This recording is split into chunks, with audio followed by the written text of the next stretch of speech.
Hey guys, welcome to my channel. I hope you're all doing very well. So I just watched Avatar the last no. I just watched Avatar the last no. I just watched Avatar The Way of Water. Let's talk about it. So Avatar The Way of Water is directed by James Gunn and no, James Cameron. Oh my goodness. I'm actually losing my mind, but Avatar is directed by James Cameron, and this is of course the sequel to the 2009 smash hit Avatar, which ended up being the highest grossing film of all time. It lost its spot for a little bit there with Avengers Endgame, but then because of subsequent re-releases, it did end up going back to #1. So this film continues to be a very huge deal indeed. And many of us were anticipating what James Cameron's return to Pandora would look like. But today we finally got our answer with the release of the sequel. And I'm sure you guys have many thoughts on the film, as do I. But before we dive into all of that good stuff, as per usual, if you haven't already, please be sure to subscribe to my channel and turn on notifications so that you can be told when I upload next, especially because this weekend is a very special weekend indeed, because we are getting the first ever Genie Awards. The Genie Awards will be dropping on Sunday at 7 p.m. GMT, and I am currently working hard, toiling away at editing the extremely long video. Oh my goodness, that video is so freaking long, so be sure to have some snacks ready, be sure to be comfortable this Sunday at 7 p.m. GMT if you can make it.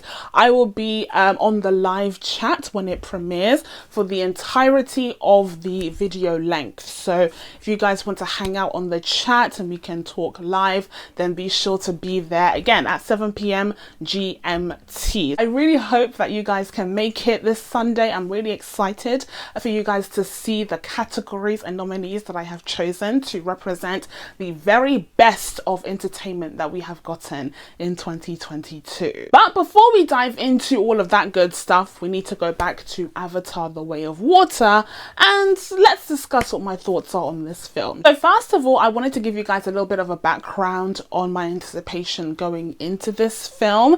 And first thing that you need to know is that I didn't actually watch the first Avatar movie in the cinema. I actually ended up watching it for the very first time a couple of years ago on my laptop.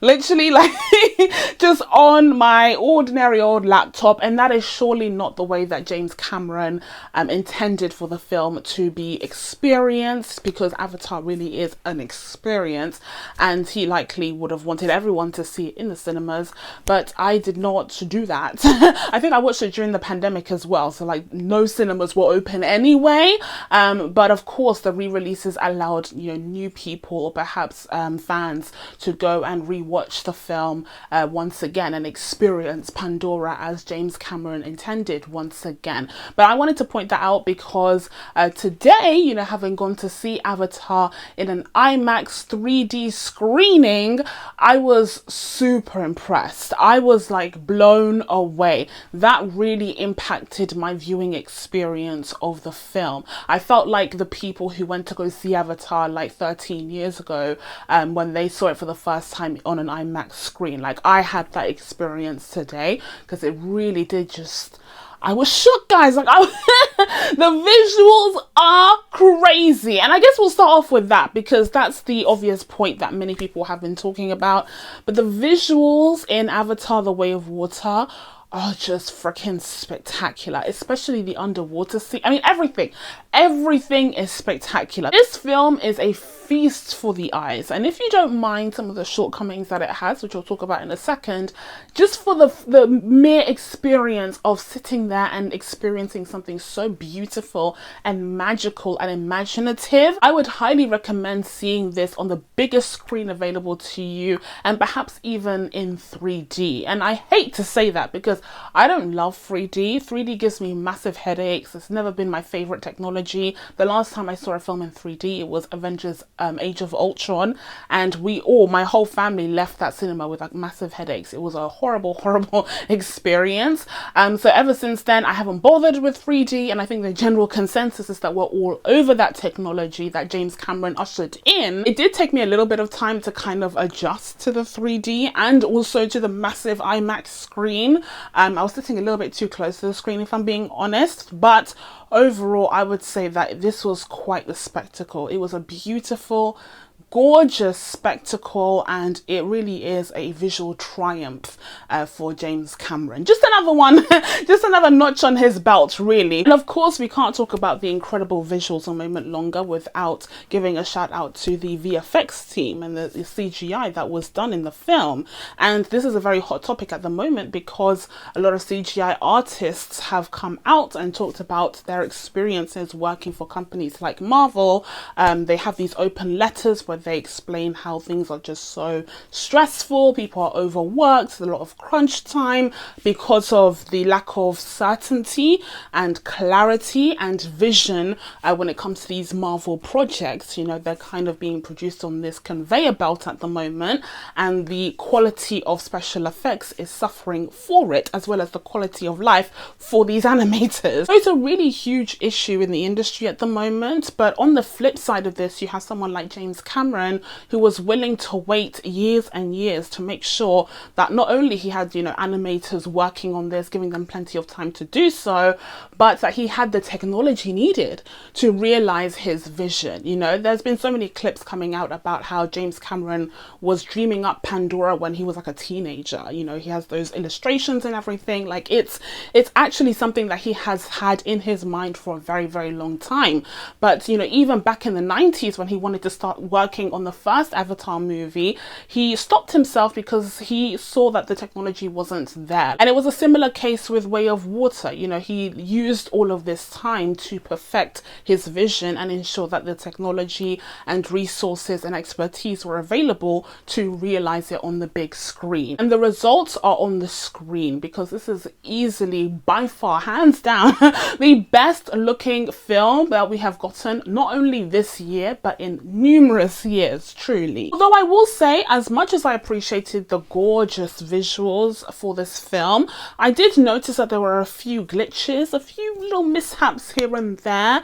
For one, there seemed to be, you know, some jerky movements in some parts, especially in action sequences. And also there seemed to be a difference in like frame rates sometimes. Like, I'm not a technician, I'm not an expert in this field, but I felt like there were times when the frame rate was just slowing down inexplicably, and not in a way that connoted like slow motion or anything. It's literally just like the movement on screen just slowed down for whatever reason. So there was a little bit of inconsistency there. I don't know if that was the file that was given to the cinema, like I'm not sure what happened, but either way I did clock that there were wonky moments. But in general, still, like, this is a triumph when we're talking about the visual effects here, and I'm sure that this film is going to sweep at the Academy Awards for the technical categories. But now that I have sung the praises of the visuals of Avatar: The Way of Water, let's get into the substance, shall we? Because we can't just have the style without the substance. Again, that's just not enough. And that's a criticism that a lot of people had for the first film as well, you know.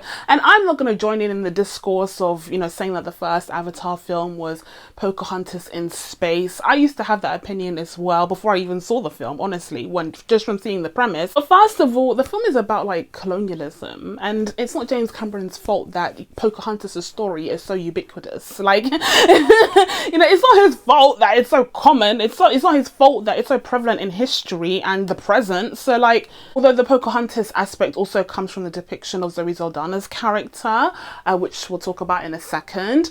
So yeah, I have no defenses for that part. But secondly, I think it's kind of expected that the story isn't as strong as the visuals and the world building of Pandora, simply because I think that the Pocahontas storyline is simply a vessel by which James Cameron chose to deliver Pandora to us. Like, that's pretty much the purpose of that storyline. You can tell that it definitely takes a secondary priority to the visuals, to the world building, to the shock and awe. And I think that's fine. Obviously, in an ideal world, you would have that balance of style and substance, but not every film does, you know. And in fact, oftentimes we don't see that. It's rare to see both done very, very well. In the case of Avatar, at least the style is like next level, right? Like at least the, you know, viewing experience is just so elevated and so incredible that you can kind of forgive, at least I can kind of forgive the shortcomings of the story. And speaking of the story itself, it's very simple. It's literally just a manhunt, right? Like it's literally just a colonel who died, but now he's back as an avatar, looking quite hot, I must say. I'm not saying I'm attracted to blue aliens, to blue life aliens, but the colonel got an upgrade is what I'm gonna say. The colonel got an upgrade. The colonel is back in his new Na'vi body, and he is dedicated to hunting down Jake Sully to get revenge on him for everything that happened in the first film. In the meantime, years have passed, and Jake Sully has settled down with Zoe Saldana's character, whose name escapes me at the moment, and they have a family together. They have several children, a couple of which are biologically theirs, and then they have a couple of adopted kids as well, but they have a really, you know, beautiful, wholesome family, and they're living a great life in their community with Zoe Saldana's peoples, until of course the sky people, the sky men, come down, you know, raining hell on them, and they've continued to colonize Pandora. They're getting minerals and they're extracting this new material now from the big monstrous sea beasts, and they're getting like this amount of material that apparently stops aging, and the rest of the animal, the rest of the carcass is just wasted and sunken to the seabed. It's literally horrendous. But of course, it's a commentary on, you know, sea life preservation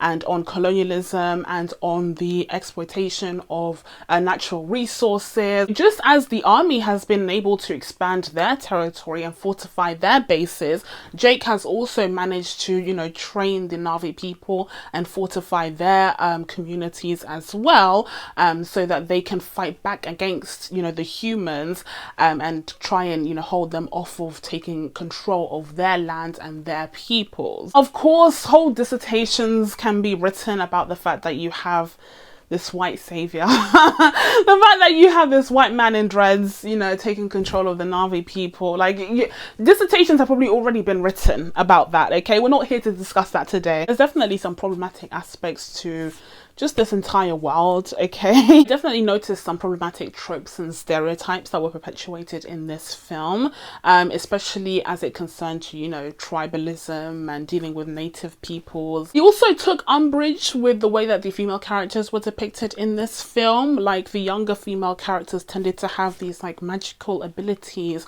or were like very spiritual and, you know, one with their environment, and had these like powers that made them very spiritual and ethereal and goddess-like, whereas the older female characters, like Zoe Saldana's character and the fish lady, the fish queen, the fish Na'vi queen, who was pregnant, who may or may not have been portrayed by Kate Winslet. I don't know who portrays her, but they both were more like warrior, like strong, you know, kind of crazy lady, you know, gonna defend my clan no matter what type of caricatures. And it's done in a way where you could argue like, oh, these women are very strong. Like, isn't that supposed to be empowering? But the problem is there's no depth to them. You don't really find out much about these female characters. And so all you have to go off of are these short bullet points of stereotypes that James Cameron has presented us with.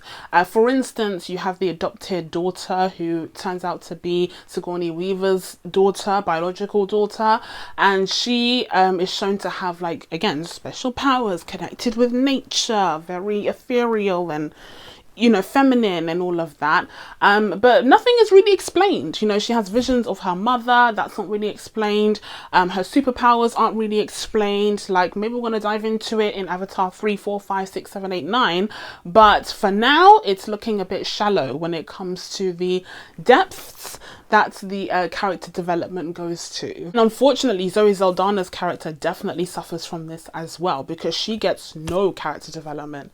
She doesn't go through any change whatsoever. She is constantly at an 11. I remember there was a point in the film where I kept thinking, man, everyone is so angry, especially Zoe Saldana. Like, she was just constantly angry, and like, she's right to be angry. You know, make no mistake, she is absolutely right to be angry and upset, especially at the end when her son dies.